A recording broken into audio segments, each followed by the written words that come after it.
আমাৰ গাঁৱৰ মানুহবিলাক যে ইমানেই ভাল মানে কোনোবাই ঠগন দি গ'লেও মানে একো নকয়। এইটো আমাৰ গাঁৱৰ ৰাস্তা নতুনকৈ বনাই থৈ গৈছে, মানে প্ৰায় আধা বনা হ'ল আৰু আধা বাকী আছে। বৰষুণৰ কাৰণে বনা নাই চাগে, বনাব আৰু কামটো কি কৰিছে ইয়াত চাওক, মই দেখুৱাইছোঁ আপোনালোকক। এয়া হাতে যদি এনেকৈ কৰি দিয়া যায় এই পাথৰ খুলিকি আহে, এয়া আৰু ভৰিও যদি এনেকৈ মাৰি যায় পাথৰ খুলিকি আহে।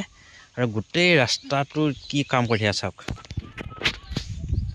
মই জুম কৰি দেখুৱাই আছোঁ। ইয়াত যদি গোটেই ৰাস্তাটো কি কাম কৰি আছে চাওক, ৰাস্তাৰ যে নামত কি কৈ থৈ গৈছে। আমাৰ ইয়াত পানী জেগা, আৰু পানী জেগাত যদি এবছৰ যদি পানী আহে একে বছৰ ইয়াৰ ৰাস্তা শেষ।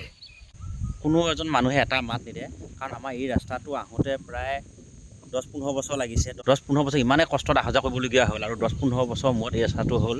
কিন্তু এতিয়া আমাৰ ৰাস্তাৰ কাম হৈছে এয়া। আৰু যদি এই ৰাস্তাটো যদি আমাৰ গাঁও কোনোবা যদি ভাই ককাই ঠিকাদাৰ গাঁও যদি কোনোবাই যদি এজন ব্যক্তি যদি কামটো কৰিলে হয়, তেতিয়া কিমানজন মানুহে কিমান কথা ক'লে হয় ঠিক নাই, তাক মানে কাম কৰা শান্তি নিদিলে হয়। আৰু এতিয়া এই ৰাস্তাটো বেলেগে সেই কামটো কৰিছে না, কোনো এজন ব্যক্তিয়ে একো মাত নিদিয়ে।